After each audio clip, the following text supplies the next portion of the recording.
নানা রকম চরিত্রে আমি আসলে নিজেকে এক্সপ্লোর করতে চাই, আমার লিমিটটা খুঁজতে চাই। আমি চাই যে নানা রকম চরিত্রে দর্শক আমাকে আবিষ্কার করুক। দর্শক এইবারের ঈদে নানা রকম টেস্টের সিনেমা পেয়েছেন, এটা কি আসলে আমি মনে হয় না। খায়া দে।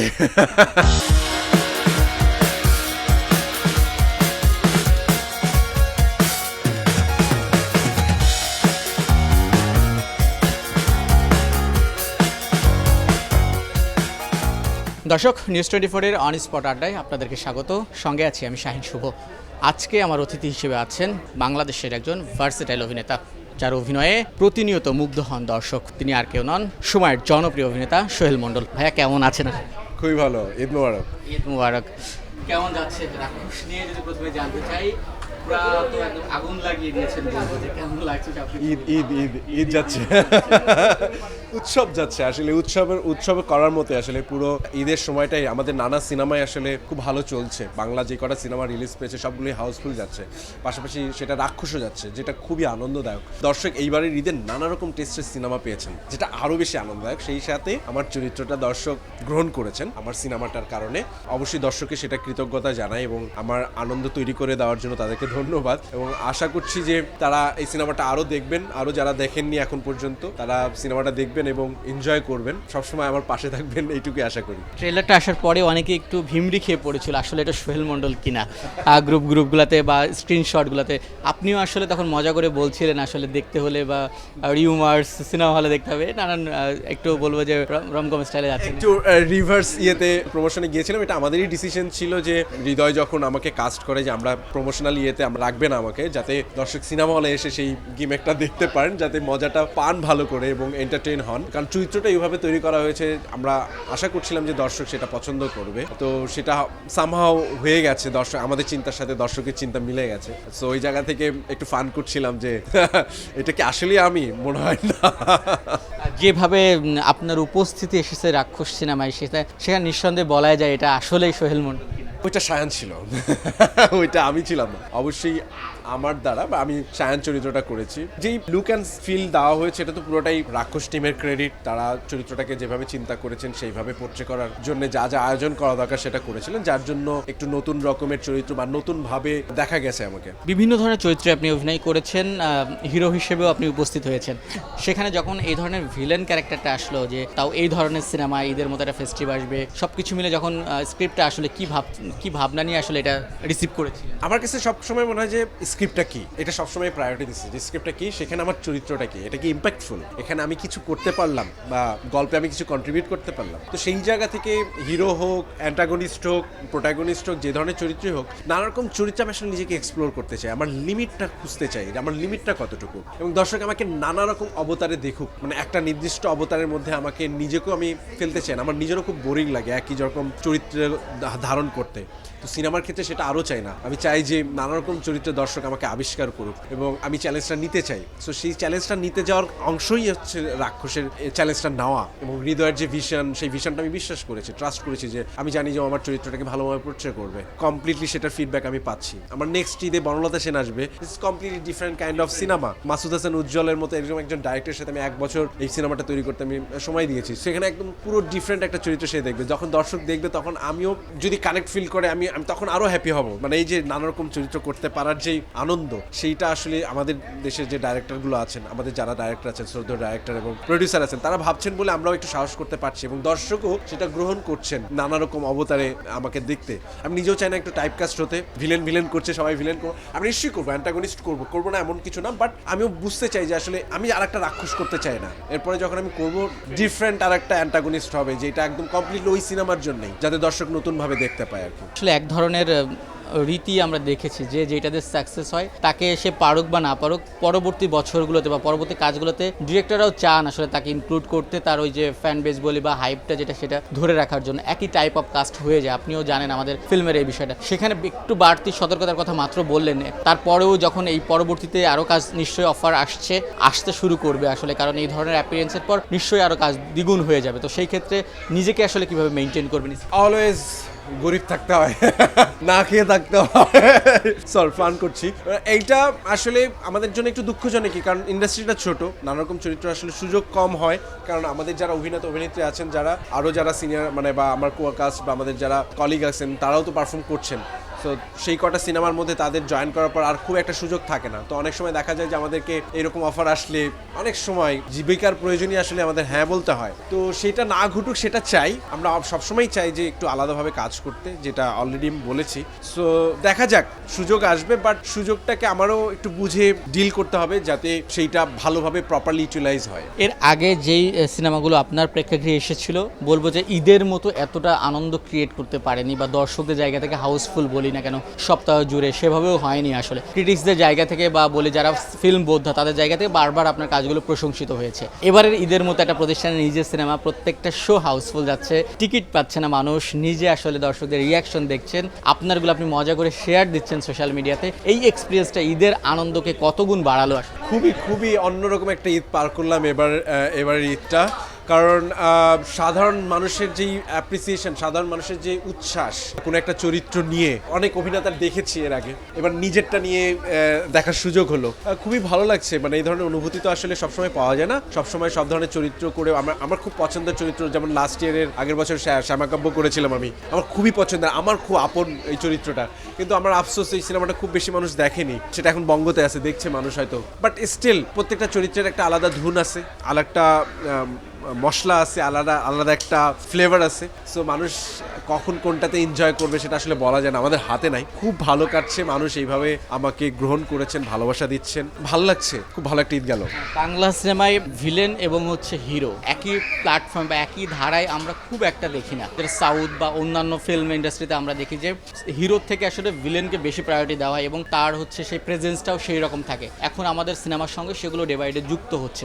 সোহেল মন্ডল বলবো এখানে নতুন একটা সংযোজন, কেমন এনজয় করলেন এই চরিত্রটা? এবং সিয়ামের সঙ্গে একদম টক্কর দিয়ে আসলে আমরা যেই কয়েকটা ক্লিপসও সোশ্যাল মিডিয়াতে আসছে আসলে শেয়ার করছি, সেসব কিছু মিলে জানতে চাই। সিয়ামের সাথে কাজ করা সবসময় আনন্দের, কারণ ওর সাথে আমি আগে টার্ন করেছিলাম, ওইটাও আমরা খুব কোলাবোরেশন করেছিলাম, খুব ভালো একটা সিনেমা হয়েছিল। এই সিনেমাটা আমরা অলরেডি জানি, আমাদের কেমিস্ট্রি জানি, আমরা কিভাবে কাজ করি। তো সেই জায়গা থেকে দুজনকে জানার ফলে কাজটা করা আরো সহজ হয়েছে। সত্যি কথা বলতে কি, আপনি যখন এই পার্টিকুলার এই টাইমে এই জনরার সিনেমা যখন করবেন, আপনার অ্যান্টাগনিস্টকে স্ট্রং না হলে প্রোটাগনিস্টকে স্ট্রং লাগবে না। It's all about vice versa. আমরা অভিনয়ের ক্ষেত্রেও তাই, আমি যদি ভালো করি আমার কলিগের সাথেও সেটা ভালো করতে হবে, তাইলে সিনটা দাঁড়াবে, আদারওয়াইজ সিনটা ভালো লাগবে না। তো সেই রকম অ্যান্টাগনিস্ট প্রোটাগনিস্টের যে ধারণা বা জনরা ফিল্মে যেই বিষয়গুলো থাকে, সেখানে অ্যান্টাগনিস্টকে যদি আমরা পাওয়ারফুল করতে পারি তাহলে প্রোটাগনিস্টকেও অনেক পাওয়ারফুল লাগে, এবং তখন কাজের বিষয়টাও বাড়ায়, যে অ্যান্টাগনিস্টের কাজের সুযোগ থাকে, প্রোটাগনিস্টের কাজের সুযোগ থাকে, এবং দর্শক সেই রাইভেলারিটা দেখতে পারে অন স্ক্রিন, এবং দর্শক এনজয় করে যে চরিত্রের যে রাইভেলারি, একজন আরেকজনের সাথে করছে, বিট করছে এবং পারফরমেন্স করছে একজন আরেকজনের সাথে গায়ে গা লাগিয়ে। সো সেটাও দেখার তো একটা আনন্দ দেখা। আমরা নিজেরাও যখন সিনেমা দেখি যে চরিত্র টু চরিত্র খুব রাইভেলারি হচ্ছে, খুব ভালো ফেস অফ হচ্ছে, দেখতে মজা লাগে, এক পেশে কিছু হয় না, তখন যিনি প্রোটাগনিস্ট তাকে অনেক ভালো লাগে, তার প্রতি মায়া তৈরি হয়, অ্যান্টাগনিস্টের প্রতি তৈরি হলো, পরবর্তীতে সেটা একটা রেস্ট থেকে যায়। সো হ্যাঁ, আমাদের সিনেমাতে সেই অভ্যাসটা তৈরি হচ্ছে, সেটা খুবই ভালো কথা, আনন্দের কথা, এবং আমরা এক্সপেক্ট করি যে সামনে যারা নানা রকম সিনেমা করবেন, সেটা কমার্শিয়াল সিনেমা হোক, মানে এই ঘরানার সিনেমা হোক, তারা যেন চরিত্রগুলোকে অনেক গুরুত্ব দেন, একটা নির্দিষ্ট চরিত্রের উপর না থেকে বাকি আমাদের বনলতা এক্সপ্রেস এবার চলছে, মাল্টিকাস্টাল কাজ সেখানে কাজ করেছে, প্রত্যেকের সম্পর্কে খুব ভালো প্রশংসা পাচ্ছি, এবং আমরা জানি তারা কি ধরনের অ্যাক্টর, খুবই ভালো অ্যাক্টর, প্রত্যেকে আমরা স্ক্রিনে পেয়েছি, দেখতে ভালো লাগছে, দর্শক এনজয় করছে। তো আশা করবো যে এই ধরনের মাল্টিকাস্টিং সিনেমা রাইটাররা লিখবেন ঠিক মতো, এবং ডাইরেক্টররা বা প্রডিউসাররা ইন্সপায়ার হবেন দর্শককে সেভাবে পৌঁছে দেওয়ার জন্য। এর আগের বার হৃদয় ভাইয়ের বরবাদ এসেছিল, যেখানে ভিলেন রোলে আমরা দেখেছিলাম যিশু সেনগুপ্তকে। অনেক দর্শক একটু আফসোস করেই বলছিল সোহেল মন্ডলকে কেন আগে পেলাম না, কারণ তার অ্যাপিয়ারেন্স রাক্ষসে যেভাবে এসছে সেটা নাকি আরো বেটার করতে পারতো হচ্ছে বরবাদে যদি তার ইনক্লুশনটা থাকতো। আর যিশু সেনগুপ্তের সঙ্গে ওই পার্টিকুলার বিষয়টাও তুলনা আসছে, কি বলবে সোহেল মন্ডল? যিশুদার সাথে আমার কোনো তুলনা নেই, they are very much good actor. Somehow হয়তো ক্যারেক্টার রাইটিং এ কোথাও কিছু হয়েছে যার জন্য হয়তো সেভাবে আছে না। আমি ওই যে একই কথা বললাম যে চরিত্র ঠিক মতো লেখা হলে, সেটার প্রেজেন্টেশন ঠিকঠাক মতো হলে মানুষ খুঁজে পাবে সেখানে। আগে আসা হয়নি সেটা আসলে আমি জানি না, এটা আমার হাতে না, আমি অ্যাক্টর, আমার কাজ হচ্ছে অভিনয় করা। তো ডাইরেক্টর প্রডিউসার আসলে, আমার এক বন্ধুকে বলছিলাম যে প্রতিদিনই আমাদের প্রুফ করতে হয়, তাই না, মানে প্রতিদিনই প্রুফ করে যেতে হয়, কিছু করার নেই। সেই 2012-13 থেকে আমার প্রথম সিনেমা আন্ডার কনস্ট্রাকশন, তারপরে মুসাফির, তারপরে আয়নাবাজি, হাওয়া থেকে মায়ার জঞ্জাল, দেন শ্যামাকাব্য, এখন বনলতা, সবসময় প্রুফ করে যাচ্ছি সিনেমায়। সো এটা আমাদের কিছু করার নাই, মানে আমাদের সারাক্ষণ প্রুফ করে যেতে হবে। দর্শককে বলবো যে যখন আসলে কাজে আসি, যখন আমরা একটা চরিত্র করি, আপনারা যদি দেখেন তাহলে সেইটা আরো মানুষ, মানে যারা বানান, যারা আমাদের প্রডিউসার, তারা আমাদেরকে কাজ দিবেন, তারা কাজ দিলে হয়তো আপনি আরো স্ক্রিনে পাবেন না আমাকে। রাক্ষস বাদে আরও 4টা সিনেমা প্রেক্ষাগৃহে চলছে এবং সব কটাই ভালো যাচ্ছে, দেখা হয়েছে কিনা কিংবা দেখা হবে কোনটা? আমি জাস্ট রাক্ষসের প্রমোশনাল ইয়ের জন্য একটু দৌড়ের মধ্যে আছি, অ্যান্ড দর্শকের যে চাপ, টিকিটই পাওয়া যাচ্ছে না, কোনোটার টিকিট পাওয়া যাচ্ছে না, যেটা খুবই খুবই আনন্দ। টিকিট পাচ্ছি না, আমি খুবই মজা পাচ্ছি। ইটস রিয়েলি হ্যাপি মোমেন্ট না, মানে কোনো সিনেমার টিকিট পাওয়া যাচ্ছে না, তা বাংলা সিনেমা আমাদের 5টা সিনেমাই একদম এই সেম রেশিওতে চলছে, আজকে সেকেন্ড উইক চলতেছে। সো আমি একটু চাপ কমলেই প্রত্যেকটা সিনেমা দেখবো, কারণ আমি সিনেমা ফ্রিক এবং আমাদের সিনেমা মিস করি না, আমি সব ধরনের সিনেমাই দেখি। সো আমাদের সবগুলো সিনেমা, কারণ প্রত্যেকটা সিনেমায় আমাদের কাছের কলিগ, বন্ধু বান্ধব সবাই পারফর্ম করেছে প্রত্যেকটা সিনেমায়। সো আমি প্রত্যেকটা সিনেমা দেখতে চাই। রাক্ষস বাদে অ্যাজ এ অডিয়েন্সের জায়গা থেকে যদি অন্যান্য সিনেমাগুলো নিয়ে আপনার কাছে জানতে চাই, প্রথমে প্রিন্স শাকিব খানের এটা নিয়ে যদি আপনার কাছে জানতে চাই, কেমন দেখছেন সবকিছু মিলে? এই শাকিব খান তো অনেক বছর ধরে আসলে আমাদের ইন্ডাস্ট্রি বলে যে একাই বলবো যে পথটা দেখিয়ে যাচ্ছেন, আসলে সেখানে সব যুক্ত হচ্ছে সবকিছু মিলে প্রিন্স। সাকিব ভাই সুপারস্টার, এটা আনডাউটেডলি মানে সেটা বলা যায়। একটা দেশের সুপারস্টার নিয়ে আসলে আমার বলার কিছু নাই, মানে আমরা অ্যাজ আ দর্শক হিসেবে তার সিনেমা দেখি, তার সিনেমা এনজয় করি, দর্শকরা তার সিনেমা এনজয় করেন। তার সিনেমা এখন চলছে, তার সিনেমার পাশাপাশি অন্যদের সিনেমা চলছে, যেটা খুবই ভালো লাগার বিষয়। এবং সাকিব ভাই সবসময় এখন সিনিয়র পার্সন হিসেবে, পথ প্রদর্শক হিসেবে আমাদের ইন্ডাস্ট্রিতে কাজ করছেন। তো সেই জায়গা থেকে অলওয়েজ তার সুস্থতা কামনা করি, সে যেন আরও ভালো ভালো সিনেমা দর্শককে উপহার দেন, এবং তার সেই ইন্ডাস্ট্রিকে যেই বিজনেসটা দিচ্ছেন সেইটার ইম্প্যাক্ট বাকি সিনেমার উপরও পড়বে। সেইটা তো পুরোটাই ডিরেক্টর প্রডিউসারের উপর নির্ভর করছে, ভালো গল্প ভালো চরিত্রের উপর নির্ভর করছে। আশা করছি যদি সেরকম কিছু হয় নিশ্চয়ই দেখা হবে। নিশো ভাই আমার খুব ফেভারিট, আমাদের একটা টিভিসিতে কাজ করা হয়েছিল, এখন পর্যন্ত তার সাথে আমার স্ক্রিন শেয়ার করা হয়নি। সাকিব ভাইয়ের ক্ষেত্রে প্রযোজ্য, নিশো ভাইয়ের ক্ষেত্রে প্রযোজ্য। আমরা যে কোনো ভালো অ্যাক্টরের সাথে আসলে স্ক্রিন শেয়ার করতে ইচ্ছা হয় আমার সবসময় হয়েছে। হুমায়ুন ফরিদি স্যারের সাথে আমার অনেক আফসোস আছে, যার সাথে আমি স্ক্রিন শেয়ার করতে পারি নাই, সম্ভব না। আর আসাদুজ্জামান নূরের সাথে স্যারের সাথে আমার স্ক্রিন শেয়ার করা হয়েছে, যেটা আমার খুবই ভালো লাগার একটা বিষয়। সো এরকম যে কোনো ভালো অ্যাক্টরের সাথে আসলে স্ক্রিন প্রেজেন্স, স্ক্রিন শেয়ার করতে চাই আমি। নিশো ভাইয়ের দমও খুব ভালো চলতেছে এবং নিশো ভাই খুবই ভালো অ্যাক্টর। খুবই ভালো লাগছে যে এই জেনারেশন অনেকগুলো অ্যাক্টরকে একসঙ্গে পাচ্ছেন, বা তাদের পারফরমেন্স দেখতে পাচ্ছেন, তাদের সিনেমা এনজয় করছেন, দর্শক গল ভেঙে উৎসব করে সিনেমা দেখতে আসছেন। খুব ভালো লাগছে এসব দেখে। রায়হান রাফি টানে কাজ করেছিলেন, তার নির্মাণ নিয়ে আমরা সবাই জানি। আসলে এবার নিয়ে এসেছেন প্রেসার কুকার, একদম অনেকে বলছে যে হিরোবিহীন গল্পই হিরো, আসলে কেমন লাগছে?